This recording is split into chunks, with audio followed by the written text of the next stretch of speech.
दरम्यान आता गोदावरी नदीच्या पाणी पातळीत वाढ झाली आहे। दुतंड्या खरं तर मारुतीच्या कमरेपर्यंत पाणी पाहायला मिळते।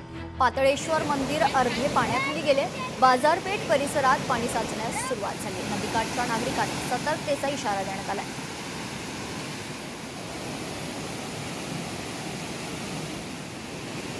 दरम्यान याचाच आढावा घेतला आहे आमचे प्रतिनिधी महेश महाले यांनी। नाशिकमध्ये आज सकाळपासूनच जोरदार पाऊस जो आहे तो आपल्याला बघायला मिळतोय। या ठिकाणी जर बघितलं तर रामकुंड परिसरामध्ये असलेली लहान छोटी मोठी मंदिरे ही पाण्याखाली गेलेली आहे। गोदावरीच्या पाणी पातळीमध्ये देखील मोठ्या प्रमाणात वाढ झाल्याचं आपल्याला बघायला मिळतंय।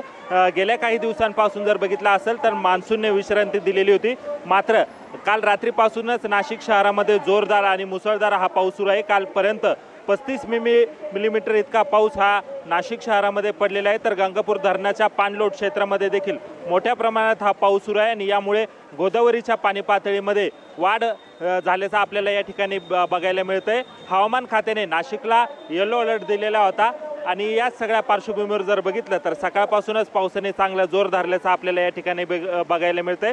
तर गोदावरीच्या पाणी पातळीमध्ये देखील वाढ झाल्याने आता गंगापूर धरणाच्या परिक्षेत्रामध्ये होत असलेल्या पावसाने पाण्याचा प्रश्न देखील सुटलेला आहे आणि गंगापूर धरणाच्या पाणी पातळीमध्ये देखील वाढ झाल्याचं आपल्याला बघायला मिळतंय।